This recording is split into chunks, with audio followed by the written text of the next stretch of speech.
Mark and Robert had an idea for a script which involved me, because they apparently, as kids, would conjure me up and seek my advice, and I, as a figment of their imagination, guru-like, would offer wise pearls. And so they wrote the script for fun, from what I understand, you know.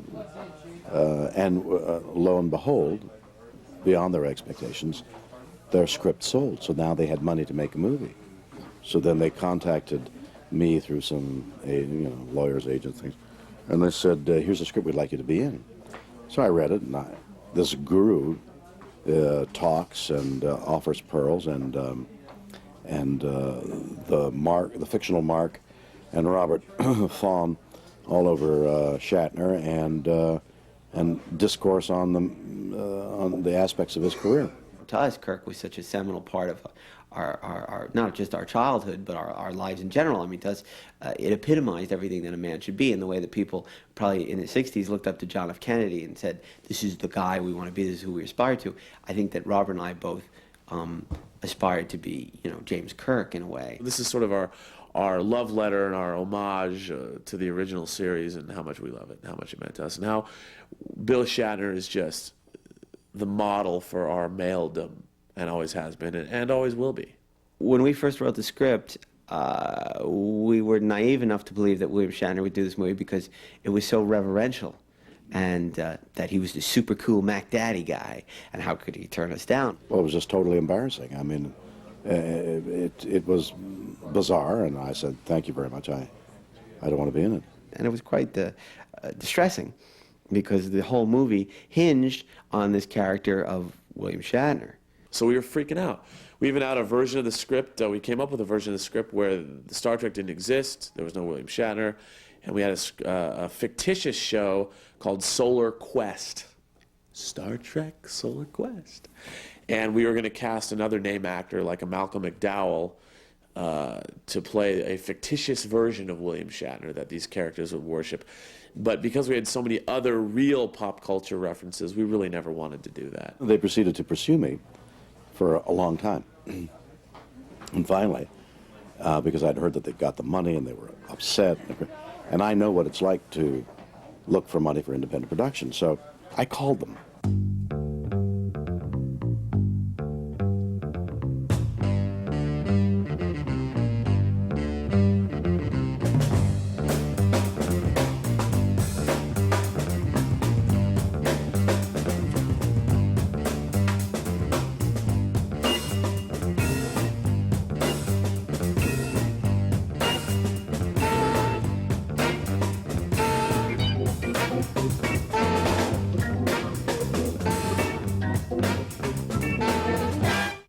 Shatner called up on December 18th, and at first no one believed he was on the phone. Kim, the production secretary, said, "William Shatner's on the phone for you." I'm like, yeah.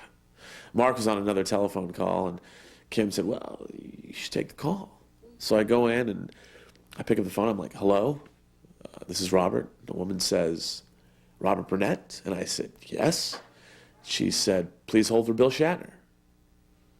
The phone clattered out of their hands, and I said, "Look, I'm calling you because I really empathize with you, that you've sold a script and you want an actor. I've been in your position." First thing he says to us on the phone is, we said, "Mr. Shatner, it's thank you for talking to us. Call me Bill. We worked in the script. Call me Bill." And then he said, "Oh, this is very funny. You've written a very funny script. I really like what you've done, and I'm not going to do your movie." And we're like, wow. But I can't do your script because it's just too embarrassing. The concept. There have been times in my life when I felt my heart fall, but this time it fell from the top of the CN Tower, because he is, after all, Canadian, and it just hit the ground, and I figured we're just dead in the water. I'm now talking on the phone to them directly. No agents, nothing in between us. I said, "You don't understand.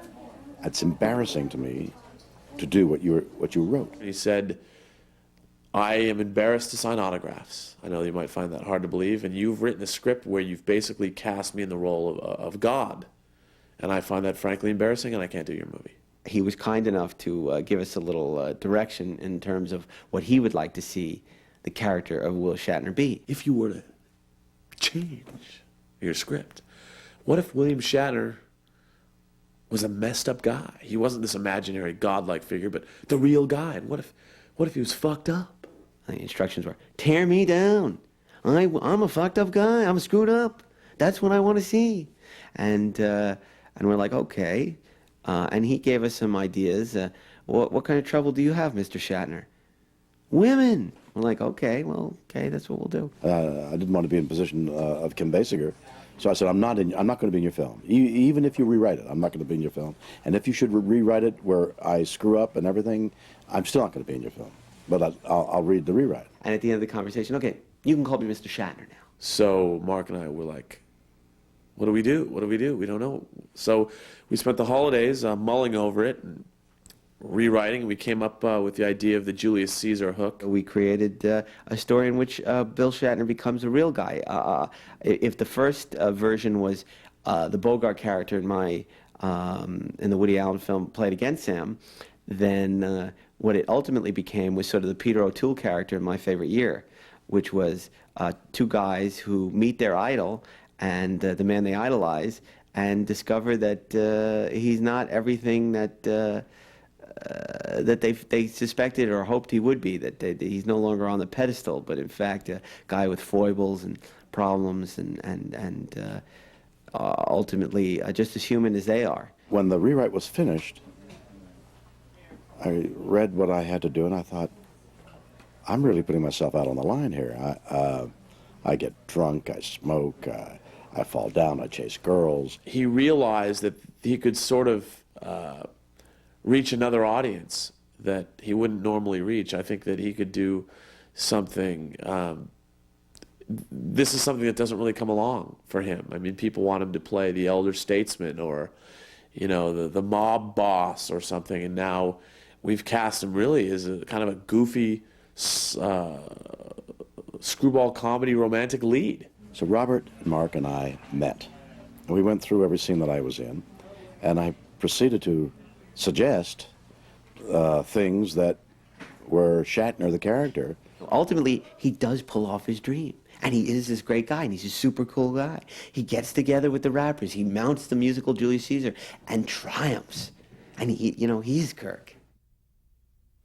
One day, on one of our wacky excursions, we went to the Evolution Laserdisc sale into Toys R Us, and we were with this woman named Kate Rendell, who's a staff writer on Millennium. And at one point, over the fervor of finding the action figures that we wanted, she just looked at us all freaky and said, hey, you guys are just wacky. You go buy Laserdiscs and toys and stuff. You should make a movie about yourselves. So I knocked out like 80 pages in a marathon writing session, just totally words on paper, and called up Rob and started reading it to him, and he was like cracking up, and I kept writing, and before you knew it, we said, hey, this is not such a bad idea. We both decided it was going to be Swingers meets Played Against Sam. To be able to do a romantic comedy that involves William Shatner and that involves Star Trek in particular was quite a delightful opportunity, particularly for a first project. And certainly I think the fact that I had had dealings with Star Trek in a professional capacity as both a journalist and as a comic book writer and as an author made it easier for me and allowed me to explore a world that I was very well versed in. Mark gave me his draft and I rewrote it, and then I gave it back to him and he rewrote it and he gave it back to me. And it wasn't like I was doing a thing about the war in Bosnia or Lithuanian monks and had a lot of research to do. I was sort of well equipped to write on the subject of Star Trek and obsessed Star Trek fans because it was something that I knew very well. I was at the IFFM, the Independent Feature Film Market in New York City, and these investors, Mark and Ellie Gottwald, who are now the executive producers of the film, actually had met with Mark and Dan here in LA, and I was in New York, so I couldn't be at the meeting. Now, I didn't know how serious they were. I thought that they were going to put up, you know, a fraction of the cost of the film. And they actually flew to New York to meet me, and Mark flew out there as well, and we had tea, lunch, sort of an afternoon tea at the Plaza, Donald Trump's Plaza. And we talked for a couple hours and explained ourselves, and they were wonderful, wonderful people, really nice. And I went away back to the IFFM where a film that I had edited was playing, and I thought nothing of it. The road to making Free Enterprise was an arduous one, of which writing the script was probably the easiest part, because ultimately involved finding people who shared our vision for what this project should be, and fortunately we were very lucky to find those people. Dan was doing a film here when he started running with Triad, met Robert and Mark. He brought the script to me. I got as excited as them. It seemed like a natural. And I know an inordinate amount of people from relationships I've garnered for a long time that I could go to raise money for this kind of project. So I went to some friends of mine. AK, who's a friend, told us about this project that he had a lot of confidence in, so we fell in love. Yeah, we did. We've been looking for a project to get involved in, and this one was really caught our eye. We really thought it was very funny, and we flew out. Ellie flew out and met Dan Bates, and Fell in love again. yeah, and it was really funny. We had a kind of a pitch meeting in New York with Mark and Robert, and it was so funny. It was just like the script. These two guys came in. I think it was very important that this is not a script. The script was a very personal script and meant a lot to us. Not to just sell it, but actually to make it ourselves, and with a great creative team. We could see their passion in it, and really we thought the script was great, but it was the group of people that were involved too that really sold us on the idea, wouldn't you say? Mm-hmm. Mm-hmm. That's why it was important that I produced it, and certainly in the case of Robert directing it, we were protecting the vision that we had for the movie and what creatively, we wanted to achieve. To meet the people involved, it cemented the deal. It was not even, we didn't even think twice about doing it, really. Yeah, we did. Okay, twice or three times, but. They raised the money, we brought them in, and there was one of those intangible Nam Myoho Renge Kyo love vibes immediately when we all got together and got very excited about this project. I'm a very big science fiction fan. I've been a Star Trek fan for quite a long time. I remember even as a little kid, my older brother would always make fun of me watching Star Trek, and had a Star Trek outfit, and he made fun of that too. And I used to play Star Trek with my little brother, and he used to come in and really give us a hard time. It was funny. We're not making a movie about crack addicts in Tulsa like a lot of people are making for their first, independent film that they stole their dad's credit cards and are making a movie for $10,000. We're making a movie with Bill Shatner. I was not a big science fiction fan per se when we read the script, but we loved it. I loved it anyway. We were laughing out loud, so we knew it had appeal outside of the Star Trek audience or the sci-fi audience, which only added to its appeal. The height of hubris, we wrote a movie about ourselves, and we wrote this wacky 250-page script that had to do with everybody that we knew, and we didn't bother to change the names. Mark in the movie Free Enterprise is not Mark Altman, the producer and writer. I use myself as a jumping off point, but I don't have nearly as much sex as the character in the movie. Now, what ended up happening was the more reality we brought into the script, the more we kept to real events and real people, the funnier the script became. We had lots of wacky fantasy elements, like there was the mirror universe scene where Mark and Robert are in Mark's car and it gets struck by lightning and they end up in the mirror universe where Star Trek didn't exist. And William Shatner never was Captain Kirk, and they were very upset about that, but that quickly fell by the wayside. I'm not nearly as anal compulsive. Well, some people would argue that. I'm not. Well, maybe it is the same character, actually. Come to think of it, now that I really ponder the question for the first time. I don't deny that I have a lot of foibles and shortcomings. And I think that, you know, rather than pay a shrink and go into therapy, it was much more fun to just take things about yourself and trash yourself in an honest way. And it isn't really me that I've created a character that's based on me, but it's not me.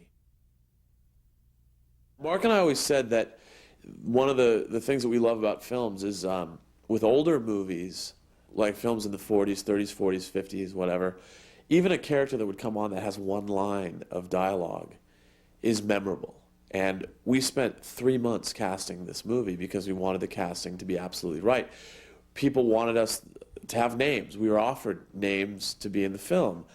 And while maybe that would have been great to sell the movie, we already had the money to make it, so we wanted the best actors for the parts, and we really didn't want to cast anybody who didn't read. Robert and Mark have cast this film exceedingly well.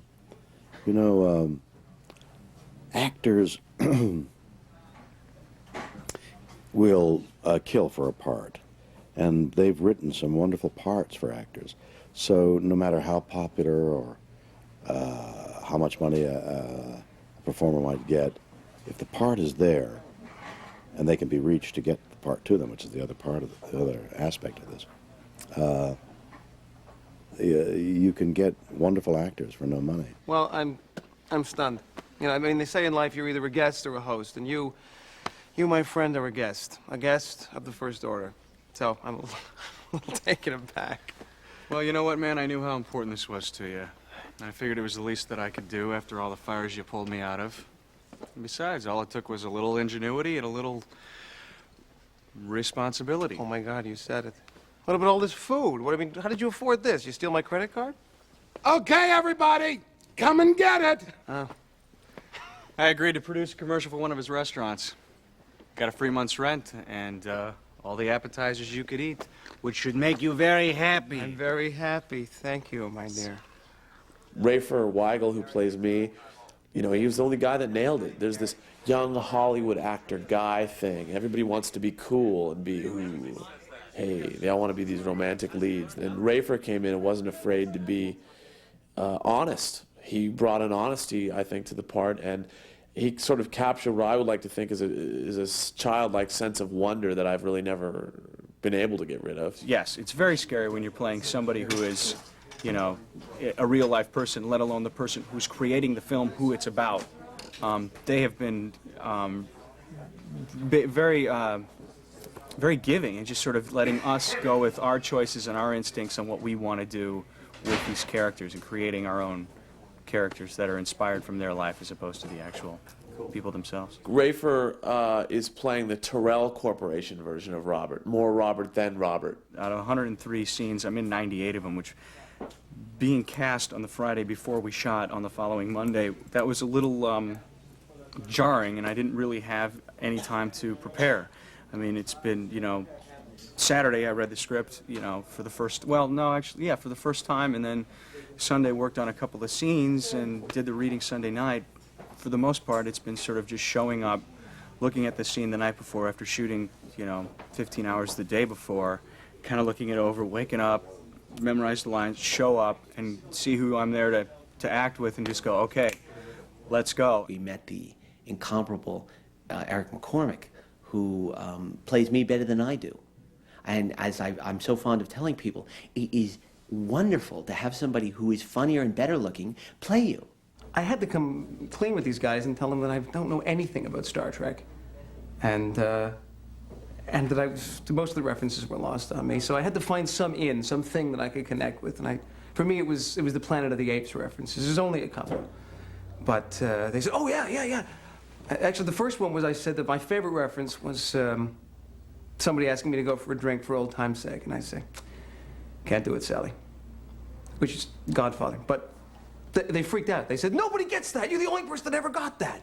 So I think I was in there from the beginning. But what clinched it was when I mentioned Planet of the Apes, and I did my Charlton Heston, because I believe that Charlton Heston, Planet of the Apes, is one of the great, awful acting performances of all time. Truly over the top. But my favorite being as he teaches Nova about love, and she strokes his face. He teaches her name, Nova. And finally, she touches his face, and he says, "Do you love me? Can you love?" Certainly, when Eric walked through that door, it was clear that this is the guy who should be playing Mark.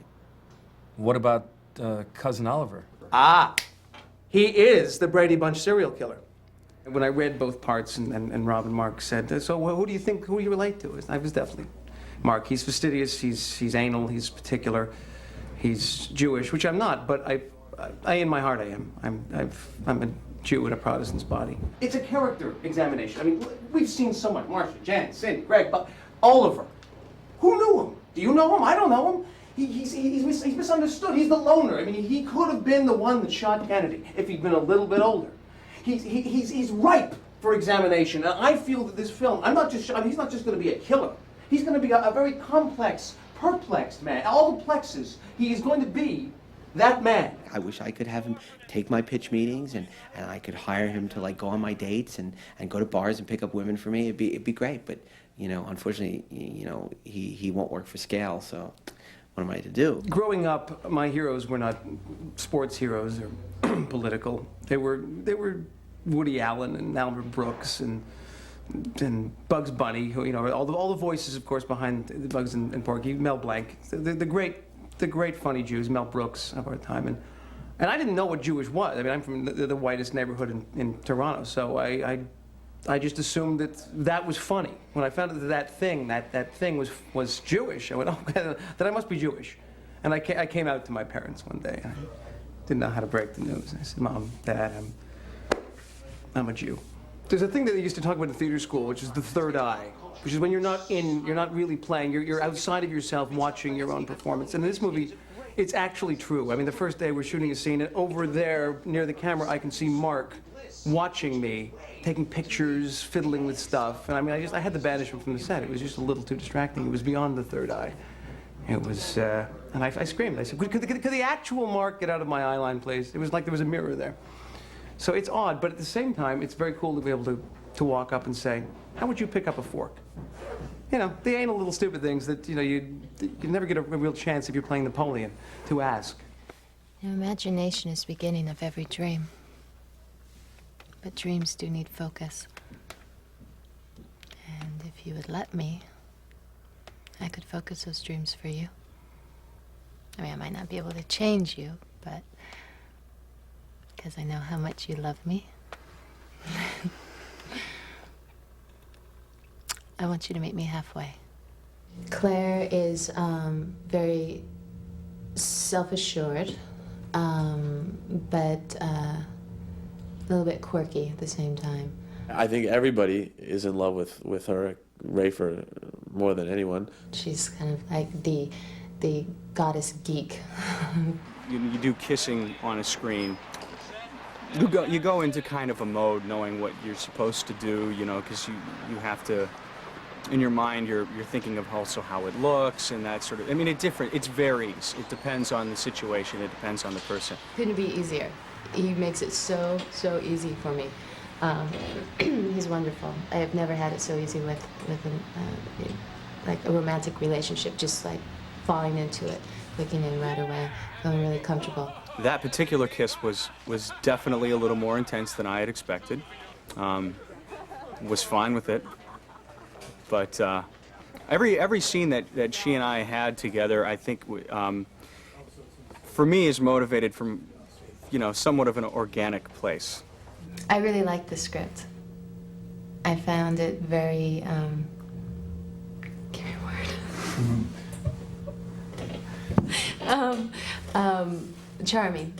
Charming and witty, very witty.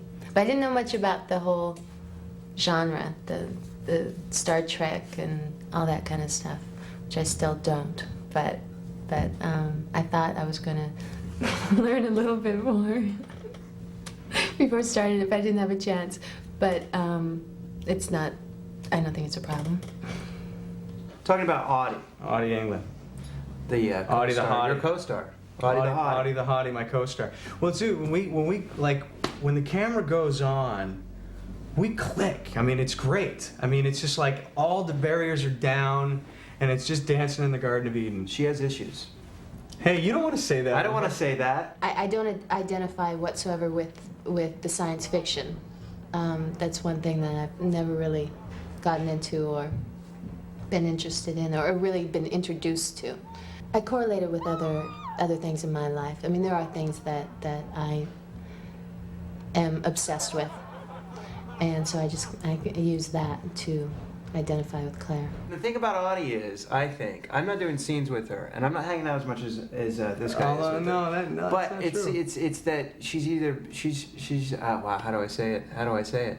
She's so cool. Right. She's so cool, but she feels like she's just holding it all in, you know what I mean? Like just keeping it all in here, and you just want to see it all. And you know what happens break out. when we work together? She does. Then she does. Does it, and I get like all like, dang. Yeah. You know, boom, and then off camera, it's just like, you know. Yeah.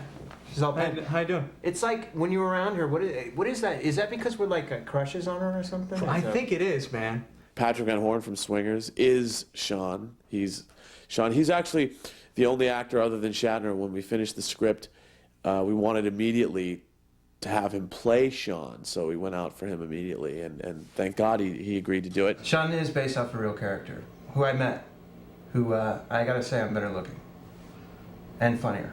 In Swingers, he was kind of the goofy guy, the goofy friend from Anaheim. But in our movie, he's the Mac Daddy. He's the lady killer, and I think he's really relishing the role and really playing it up. And he's very, very funny. In this movie, you'll notice that my hair is a little high, kind of a pompadour or an Elvis vibe. I don't do that in real life, but the real Sean, he does that. He's great to have on the set. The crew loves him. He comes here even when he's not shooting, just to hang out. I thought I kind of knew about Star Wars and Star Trek, and I've seen almost all the episodes of Star Trek. But then I got on this set, and I know nothing. I know nothing about any of it. I really don't. They quote so many lines from every Star Trek episode ever made, and it's scary. It's scary how much they know, and it's not right. It's really not. I mean, because they obviously didn't do a lot as children, like school or social lives as far as going to bars or something. I guess they just didn't really ever get into that. Maybe girlfriends, I don't know. But they obviously just spent all their time watching Star Trek. Patrick is the party guy. I mean, he is Swingers. And we were sitting there on the set, and we had like 6 hours to kill before they had to just shoot us walk on. Patrick thought it would be a good idea to go across the street to the strip club, which is right there. And it's like, you know what, dude, I really don't think this is a good idea. He's like, come on, man. Come on, you're the guy. You're the party guy. Are you the party? Yeah, I'm the party. Well, you're the party guy. I'm the party guy. We're the party guys. Right now we're shooting at Chaplin Studios, A&M Records, which across the street there's a lovely little bar. It's a strip bar. And Rafer and I are both method actors. So to get into character, we went to the bar across the street. And basically we wanted to feel comfortable about being these characters that tend to go to maybe places like this. In the movie, my character takes them to bars like the one across the street. So we went over there for a little bit, and we did some research, and bonded. And we shot our scene 2 days later, and I think it went very well. I think we're okay now, and I think being method actors that will now feel bonded in that way, and that's going to come off on the screen. I really do. It's method. Man, it was a real nutcase, and basically this movie has me playing myself as I was about 5 years ago when I actually worked with Bob Burnett at the Full Moon, and I was just nuts. I mean, he was getting laid like you couldn't believe. So he would come in and he would love to tell me about it, and I would love to hear about it, and it slowly drove me insane.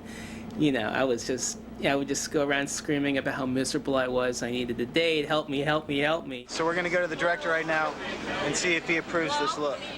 My name's Dave Parker, and I play the role of Parker in Free Enterprise.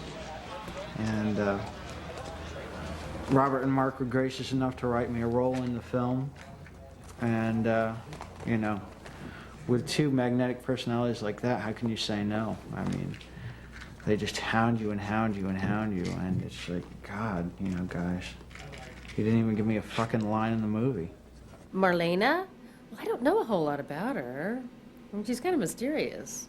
she owns this club where everybody goes, and she's pretty poised, pretty cool. And then William Shatner comes along, and she just gets all giggly and charmed, completely charmed. Mark and Robert, yes. Big fans of the Warriors. And when Linda Francis, the casting director, mentioned my name, they all squealed and jumped for joy. They confirmed that upstairs. And and so did I. I squealed and jumped for joy just because I was happy she thought of me. And it was just great to come and be around a whole bunch of people that make you feel like $1 trillion.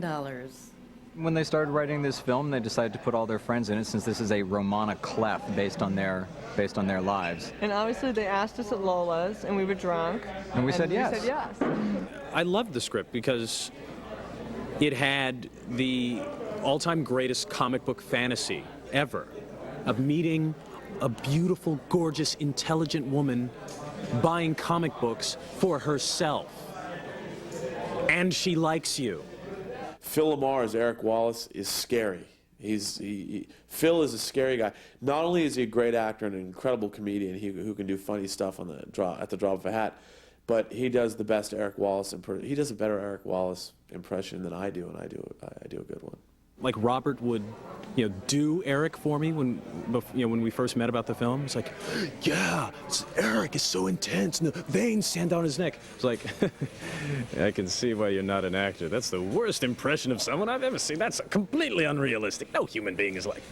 And of course, the real Eric Wallace is. He can't. He's not like that all the time. At times, he's just very, direct and clear. But dude, he can get really intense when the need calls for it, So the first time I saw you was before we met, is at the read-through, right. And he was talking to Rafer, and I knew he was a huge Yes fan. Yes. And of course, the first conversation I overhear is you quizzing Rafer about what his favorite Yes album is. It's because he blasphemed. He said classic Yes. Unacceptable. It's okay. It's okay. But you were very kind about it. I was. You were very kind. If people are into that type of thing and have a problem with it, Tales from Topographic Oceans. That's the stuff. But it was so great because you just said, you actually seemed confused at first, like, no, your favorite album. Okay. Not counting your greatest hits albums. What is that crap? No, God. Then he was like, there are no wrong answers.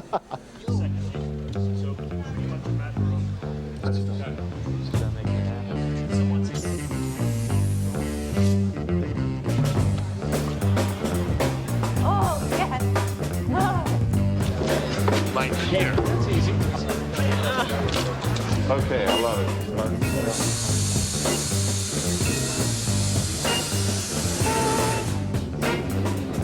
There's a green girl jumping out of a flying saucer cage.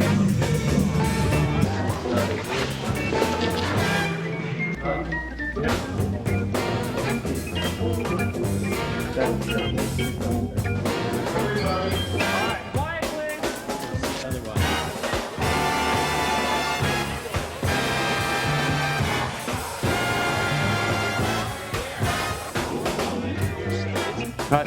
Okay, here we go, guys. Pictures up. They're quiet. Oh my God. Am I cool? What are you doing here? I thought you were supposed to be at home. What time is it?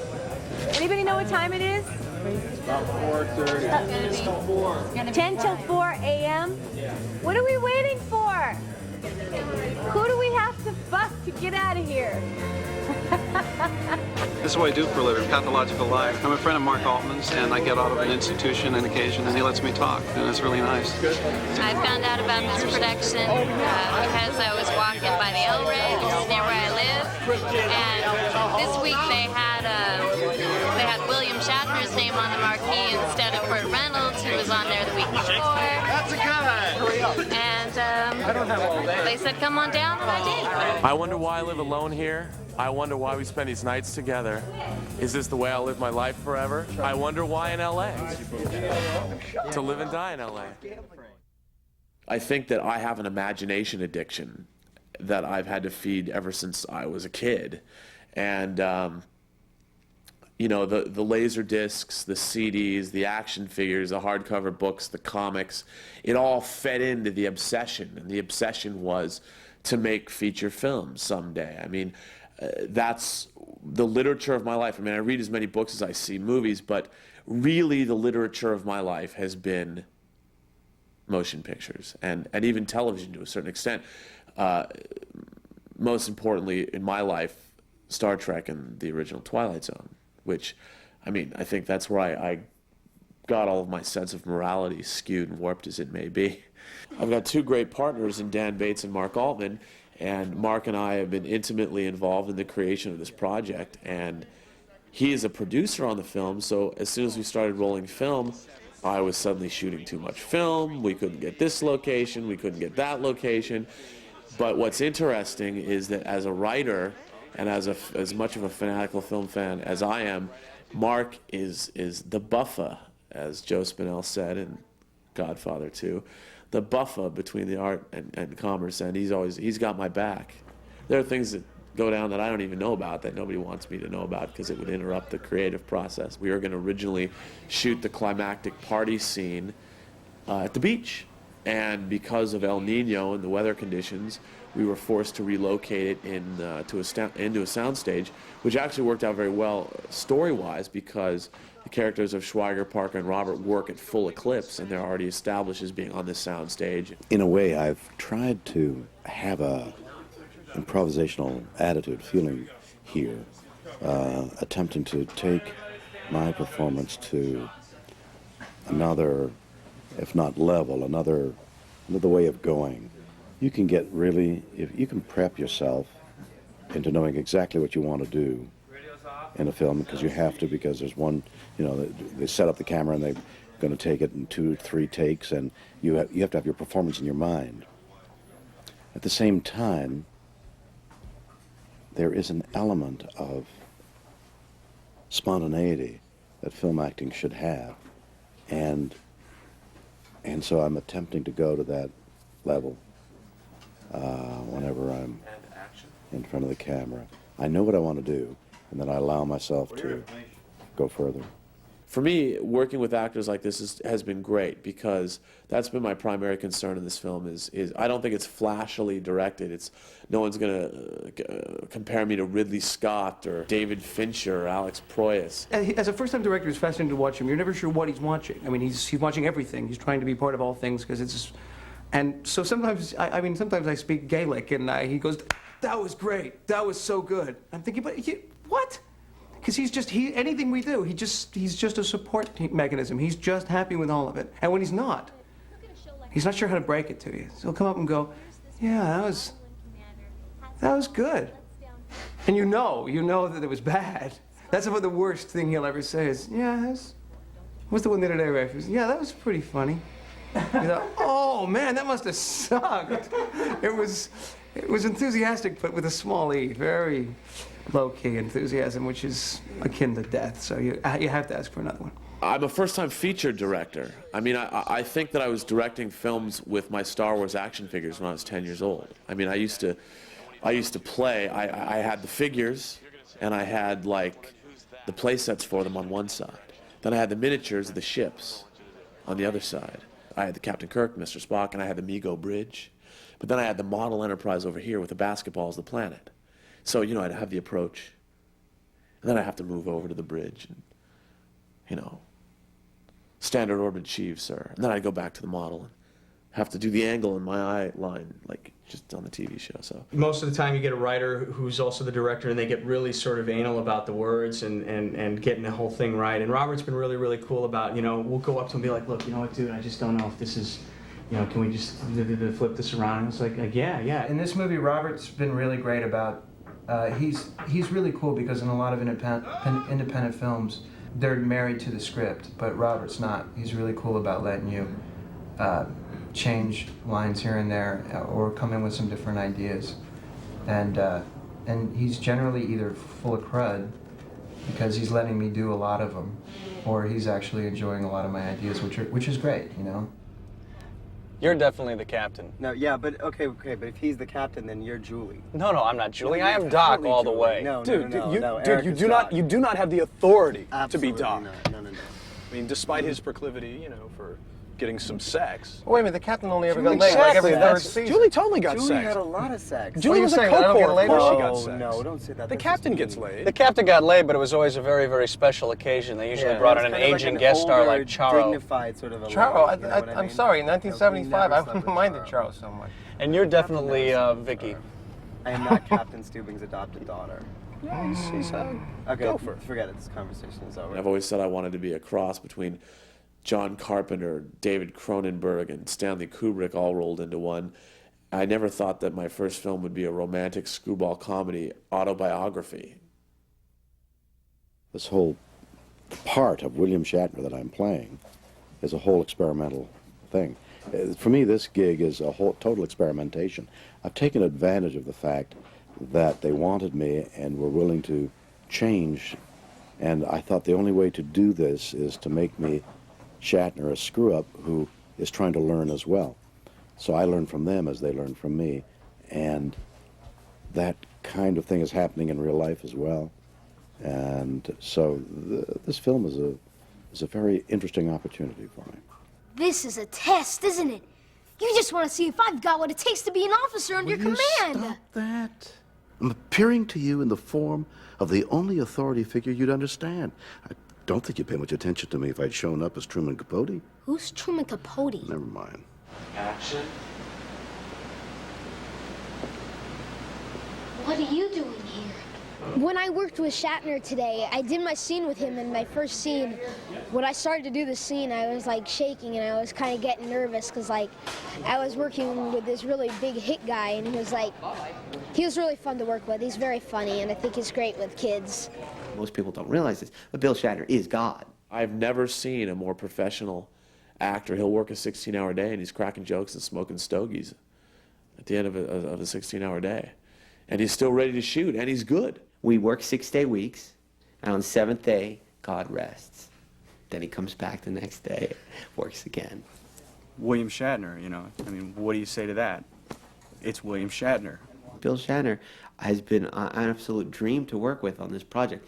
I mean, he's contributed creatively, and as an actor, he has been nothing less than stunning. I mean, he's hysterical. I mean, everything that he's done in this movie has been delightful. So I could not be more pleased. First time I showed up on the set with him, I mean, I walked up to him right away, and I was just like, okay, do I say hi to this? I mean, what do I mean? It's kind of like, I'm acting with William Shatner, man. This guy's been doing this for 30 years, I mean, I just did a sitcom with George Hamilton. Okay, yeah, that was a little exciting. It's not really the same thing, So, right away I was just kind of like, hi, Mr. Shatner, nice to meet you. And he said, no, please, call me Bill. Bill, it's Bill. I was like, and, can't really call him Bill. I mean, it's like calling Michael Jordan Mike, It's Mr. Jordan, it's Mr. Shatner. He reminds me of me. I mean, I have the feeling that I'll be sort of like Bill Shatner when I'm 65. So I'm watching him. I'm a little distance. I'm watching his every move because it's just.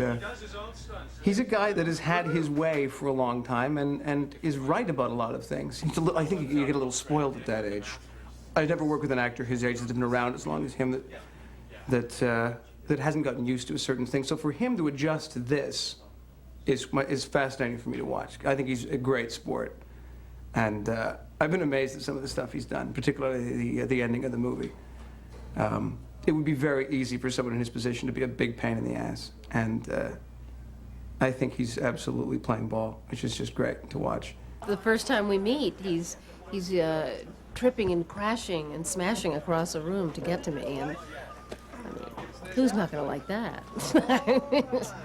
And he's just so goofy and charming that it's just a fun way for a relationship to start. Star Trek trivia. Which episode did Sean Penn's dad direct? Whoa! Whoa. Stumped him. Wow, that's good. I don't. Mark, Mark, hold on. Conscience of the King. Woo! Yes!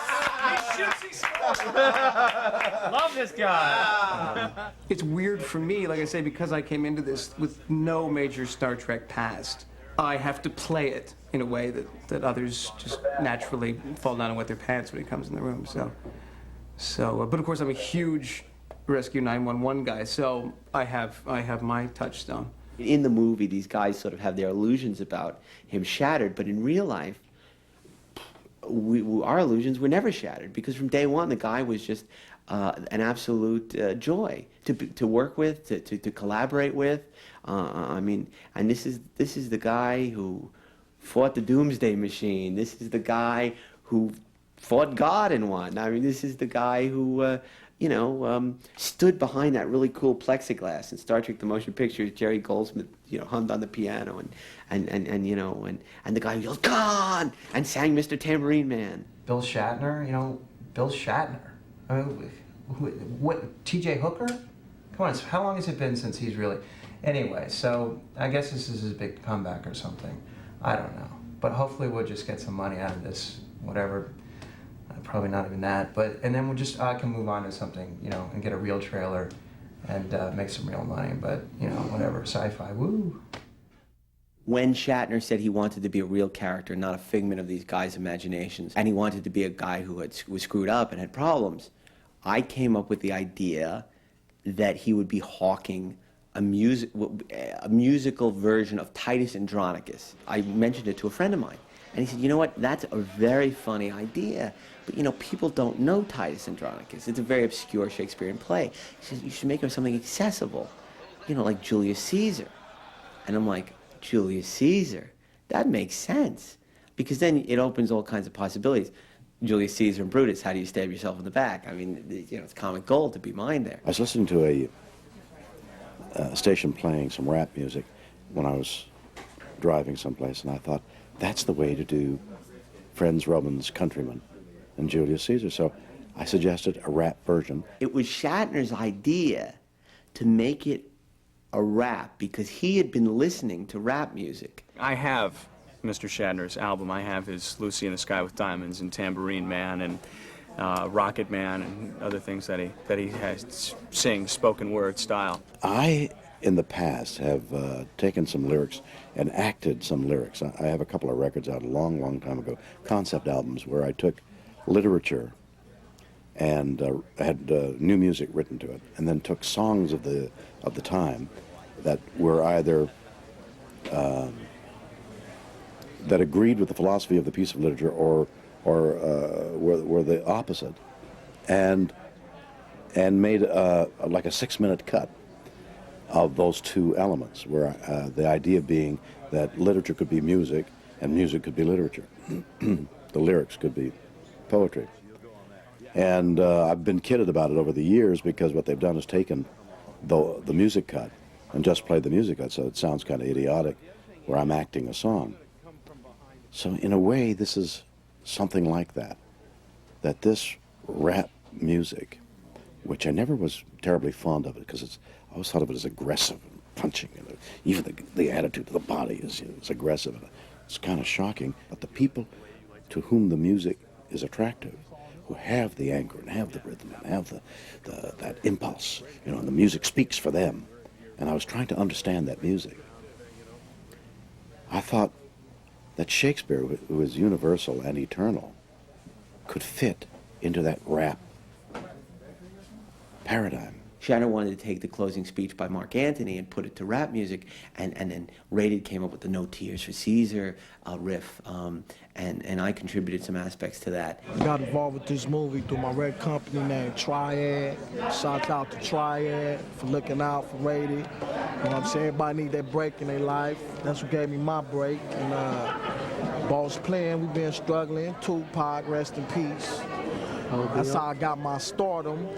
Coolio, shouts out to Coolio. And I met the most charming group of talented rap artists, Rated R, and Rated had written some poetry, and we laid down some tracks, and another night we came back and laid down some more tracks. And they went into the studio and recorded, and that's one of the most magical evenings of my life, was to see William Shatner and Rated R and his posse, and John Baker, who was mixing it, and Dan Bates, and these guys who were putting this song together, go into the studio and sing this song and watch it come together and mix it. It was magic. I mean, it was magic. It was a Shakespeare poem, Julius Caesar. Actually, we just rearranged it and came up with this. Put the little hook in it. We thought of the hook. My guy Freddie Ron produced the track. And everything came lovely after that. It all came together. The sound was nice, and we just went through it. So the whole thing is so way out. It's so pushing the envelope of something I've ever done that it's kind of fun. And I'm having the best time. And I'm either going to be the laughing stock of the business, or it could be kind of tantalizing and interesting. I admit that for a second I thought, oh my God, I mean, this is going to be the Transform Man, the Rocket Man of the 90s. Are we doing a novelty song, or are we doing a legitimate piece of music? And what I realized at the end of the night was we were doing a legitimate piece of music. I mean, we were taking the rap form and really playing around with it, but I think bringing something meaningful to it. Will came in and knocked this part out easy, so wasn't nothing hard on Will. Shatner was quite moved, and I think he would be the first to say that the thing that maybe he'll take away with him the most from this production is not the script and not working with Rob and not working with me and not the film, but working with Rated and working with these musicians, because the passion they have for music is as deep as the passion we have for movies. I watched him as he was honing his words like a true poet. I mean, he searched for the right rhythm and the right rhyme, and he would get it. And then when he speaks it, when he sings it, it's so intense, and you can't quite understand it, but it has an intensity to it. So when it came time to perform it, I laid down my track separately, trying to keep into the rhythm and trying to get into that street thing that would be a total, that would be my fantasy version of Julius Caesar done in the hood. Well, I learned from Rated. Rated came on stage when we started filming with such intensity that I had to come up to his intensity. I had to get up to the guys who were walking around like I've seen the music videos, but I've never, it's as foreign to me as the gold medal in the Olympics. So I had to raise my level. I had to get up to their level. It was really, really an interesting challenge as an actor and as a, you know, as a guy who's like trying to get into be part of what he's doing. It was really fascinating. And I have a request from Rated R, Mr. Coburn. He wants it bumping. That was the adjective used. The if that you do, don't cry Caesar. Don't cry Caesar. Sky so far. The if that you think, don't cry Caesar. Beware the eyes of March. I hear the evil that you speak, but don't backstab me like Brutus to Julius Caesar. What goes round comes round, saying true. The evil that men do, the things we go through, don't want for me. Fall, Caesar fall, the down so small. Come I to speak in Caesar's funeral. He was my friend, faithful and just to me. But Brutus says he was ambitious, and Brutus is an honorable man. He hath brought many captives home to Rome, whose ransoms did the general coffers fill. Did this in Caesar seem ambitious? When that the poor have cried, Caesar hath wept. Ambition should be made of sterner stuff. Yet Brutus says he was ambitious, and Brutus is an honorable man. Evil that you do will come back to you. Don't cry Caesar. Ambitious. Lord, may Allah don't cry Caesar. Evil that you do, that you might make you weak. Don't cry Caesar. Don't cry Caesar. Keep your way to the sky. Cowards stop many times before the death. The blade went deep. Blood ran red. Stick stab. Kill. We gave the beast. Seems to rest in peace. He's now deceased. A good man makes the nature. And haters sacrifice for police. You all did see that on the Looper call I thrice presented him a kingly crown, which he did thrice refuse. Was this ambition? Yet Brutus says he was ambitious, and sure he is an honorable man. I speak not to disprove what Brutus spoke, but here I am to speak what I do know. You all did love him once, not without cause. What cause withholds you then to mourn for him? Oh, judgment, thou art fled to brutish beasts, and men have lost their reason. Bear with me. My heart is in the coffin there with Caesar, and I must pause till it come back to me. Then fall, Caesar. Then fall. Fall, Caesar. Beware the eyes of March. No tears for Caesar. No tears for the man. Kill them. Cry havoc. Let's slip the dogs of war. War! War! War! War! We're lost. Caesar. Where have you gone? Caesar. Lost we are without you.